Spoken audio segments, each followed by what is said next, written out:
Morning বন্ধুরা, আজকে আমি তৈরি করে দেখাবো মোহনভোগ। মোহনভোগ তৈরি করার জন্য নিয়েছি এখানে কিছুটা খোয়া ক্ষীর, নিয়েছি এখানে 1 কাপ চিনি, 200 গ্রাম চিনি আছে। এখানে নিয়েছি আমি বেসন নিয়েছি 250 গ্রাম, নিয়েছি ঘিও এখানে 100 গ্রামের মতো ঘি আছে। মোহনভোগটা আমি কেমন করে করি দেখো। প্যানটা গরম হয়ে গেছে, আমি প্রথমে ঘিটা দিয়ে দিচ্ছি। ঘিটা খানিকটা গরম হয়ে গেছে, আমি বেসনটা দিয়ে দিচ্ছি।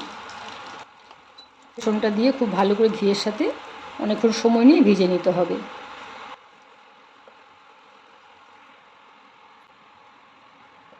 পাঁচ ছ মিনিট ভাজার পর খুব সুন্দর একটা গন্ধও বেরিয়েছে।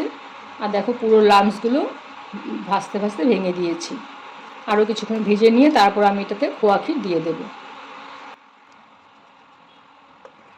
বেসনটা খুব সুন্দর করে ভাজা হয়ে গেছে, আমি এখন খোয়া ক্ষীরটা দিয়ে দিচ্ছি। খোয়া ক্ষীরটা দিয়ে আর বেশি কিছুক্ষণ নাড়িয়ে নিতে হবে।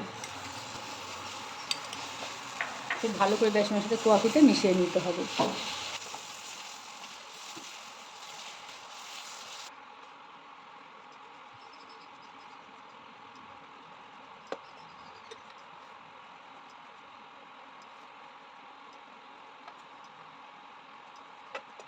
খোয়া ক্ষীর আর বেসন খুব ভালো করে মিশে গেছে, এখন আমি এটাকে নামিয়ে নিচ্ছি।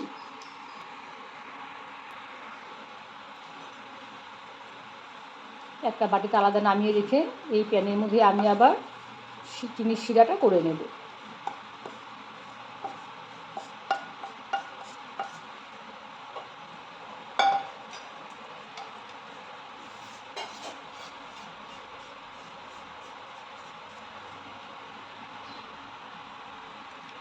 চিনির শিরা করার জন্য আমি দিয়ে দিচ্ছি এখানে 1 কাপ চিনি, আর তার সাথে দিয়ে দিচ্ছি 1/3 কাপ জল। খুব ঘন একটা চাশনি তৈরি হবে, একটা একতারের চাশনি তৈরি হবে। চাশনির মধ্যে আমি দিয়ে দিচ্ছি একটু এলাচ গুঁড়ো। চাশনির মধ্যে আমি অল্প হলুদ ফুড কালার মিশিয়ে নিচ্ছি।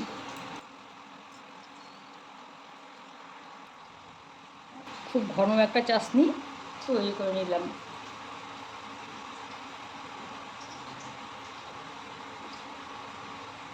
চিপচিপে একটা চাশনি তৈরি হয়ে গেছে। এখন আমি ভেজে রাখা বেসনটা দিয়ে দিচ্ছি চাশনির মধ্যে। অল্প অল্প করে বেসনটা মেশাতে হবে আর ভালো করে নাড়তে হবে। এই সময় ইন্ডাকশানটা আমি অফ করে দিলাম। খুব ভালো করে চাশনির সাথে মিশিয়ে দিতে হবে।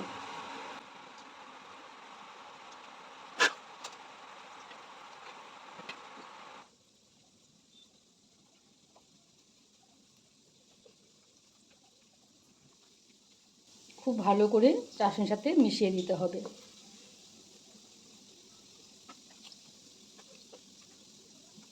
চাশনির সাথে খুব ভালো করে মেশানো হয়ে গেছে, আমি একটা থালার মধ্যে নামিয়ে নিচ্ছি। একটা স্টিলের থালার মধ্যে, একটু কান্দা উঁচু থালা নিলে ভালো হবে। আমি বেশ কিছুটা ঘি প্রথমে মিশিয়ে নিচ্ছি।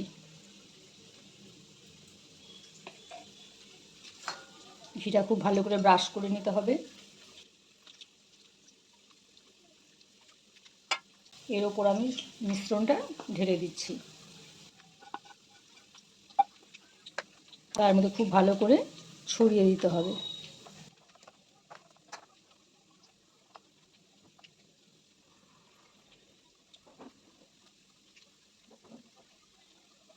খুব ভালো করে চেপে চেপে আমি থালটার মধ্যে ছড়িয়ে দিলাম। দেখো চারদিকে সুন্দর ঘিও ভেসে উঠেছে। মোহনভোগে ঘিয়ের পরিমাণটা একটু বেশি দিতে হয়। এখন এটা 3-4 ঘন্টার জন্য সেটের জন্য রেখে দিতে হবে। একটু গরম থাকতে থাকতে কেটে নিতে হবে।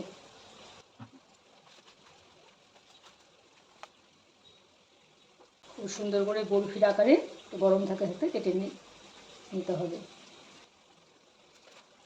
কেটে এই অবস্থা 3-4 ঘন্টার জন্য রেখে দিতে হবে। খুব বেশি ঠান্ডা করে কাটতে গেলে একটু সমস্যা হবে, ভেঙে ভেঙে চলে আসবে। একটু গরম থাকতে থাকতে কেটে নিতে হবে।